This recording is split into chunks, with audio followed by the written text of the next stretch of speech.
Antioxidants ay hindi para pumuti. It's for cleansing ng toxin sa body. Side effect lang talaga ang pagputi. Yes, that's right. Kaya hindi nyo po talaga kailangan lumaklak ng maraming capsules. Kaya ang recommended serving lang natin dito ay 1 to 2 capsules. Kasi nga, totoo yung content niya. Ganun siya ka-powerful. At ang unang-una niyang gagawin sa'yo ay i-cleanse or i-detox niya yung katawan mo.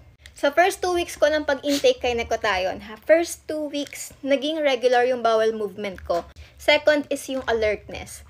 May mga times kasi talaga na sobrang lutang ko. Alam niyo yun, nakakalimutan ko yung mga bagay-bagay. Regular ako nagtitake nito, gumagana yung isip ko. And then, ano pa ba? Mga galos ko na nakukuha ko sa mga fur babies ko ay mabilis gumaling. O-observe mo lang kung ano nag-i-improve sa'yo, ano nangyari sa katawan mo. Sa mga ganitong supplements po kasi walang instant effect. Kailangan consistent ka sa pag-inom. Ay, meron pa pala, mabilis humaba yung kuko ko. Ayan. Yung mga oral whitening supplements or oral anti-aging supplements, pag sobra at hindi naman kailangan ng katawan, iihi natin yan kasi water soluble sila. Kaya, pili lang po talaga tayo ng safe. Guaranteed safe and quality.